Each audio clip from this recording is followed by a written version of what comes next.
It's hard to believe, but the 2024 general election season has begun, and that means we are getting lots of polls. This one right here, I have it printed out from Bloomberg News in the Morning Consult.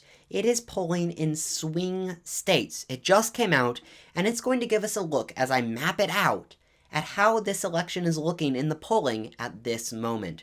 So let's dive in and start mapping.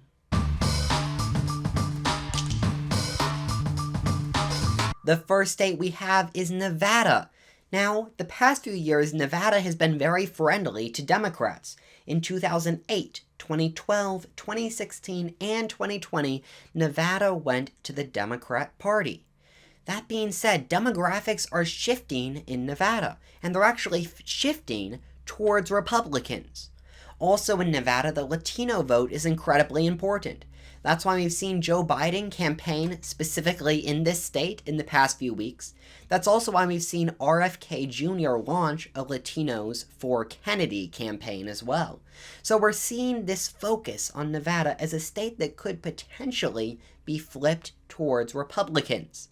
Now, when we look at the polling, we see that exact thing. Look at this. Currently in Nevada, Trump is polling up 2 percentage points above Biden. Trump 46 to Biden 44. That's a narrow margin, but this poll shows that Trump has a chance at winning Nevada. So, on our map, I'm going to map Nevada as a lean Republican state. It's not into the likely category, but Republicans definitely have a chance to pick it up. Next up is Arizona, which in many ways is similar to Nevada. Here's the difference. Arizona has been more friendly to Republicans. In 2000, 2004, 2008, 2012, 2016, Republicans won Arizona. But in 2020, Arizona flipped to Joe Biden by a very narrow margin. This is a state that Donald Trump desperately needs to pick up if he wants to win in 2024. And when we look at the polling, Trump is up by 5 percentage points, 48 to 43. This is a greater margin than Nevada, so on our map, I'm actually going to put it towards likely Republican. And now we are jumping to a different area of the country. We are going to Wisconsin. Wisconsin has been a Democrat stronghold all the way. 1988, all the way up into 2020, Democrats have won every presidential election with one exception. Donald Trump in 2016 picked up Wisconsin. So let's look at the poll. Here's what this new poll says about Wisconsin. It has Biden up by 1 percentage point.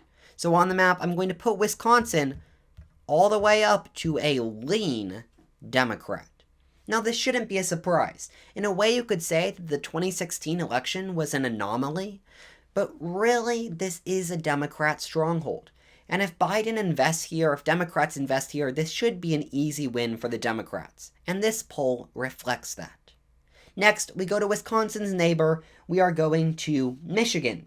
Now, in many ways, Michigan is very similar to Wisconsin. It also has a very Democratic track record in terms of voting. And a lot of the Michigan government, their state government, is very much controlled by Democrats. But when we look at the polling, Michigan is currently a tie, 45 to 45, a tie in Michigan. So right now we're going to leave it as a toss-up, but later on we'll come back to Michigan and see how it would affect the race either way. And now we're going to jump over to Pennsylvania. Pennsylvania is a really interesting state. In many ways, its voting record is similar to Michigan, where it had Democrat control for a long time, but in 2016, Trump was able to turn it around. In 2020, Biden took it back. And also similar to Michigan, right now, if you look at Pennsylvania, it is also 45 to 45, a toss-up state. And that leaves one last state for us to talk about. We are moving to the south. We are moving to Georgia. Georgia, in many ways, is opposite to the states I've been telling you about. Georgia has been a Republican stronghold since 1996. And then in 2020, as demographics have shifted, then Joe Biden took it in 2020. So, what are the polls currently saying about Georgia? Well, right now, this poll shows Trump leading in Georgia by 7 percentage points, 49 to 42. So I'm going to put Georgia as likely Republican.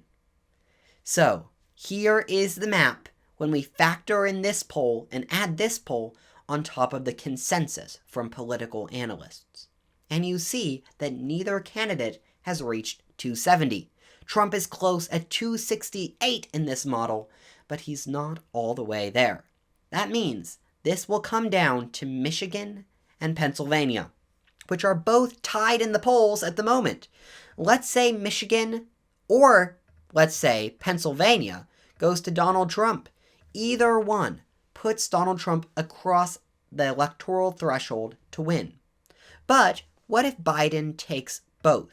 If Biden were to take both states, then he could hit that 270 threshold. Okay, I am out from behind the desk to gather some takeaways. That was a lot of data, and it's easy to get lost in the numbers, but there's really some big movement and some really important notes from this poll. First, this is undeniable. Trump is polling at a stronger level than 2020 or 2016. Now, in 2016, the world was shown that polls can be inaccurate. Polls are not infallible, and they always have a margin of error. The question is, how great is that margin? But regardless of how off the polls are, we still have to answer, could Biden win this? Is he even capable of winning it? Well, that answer is yes.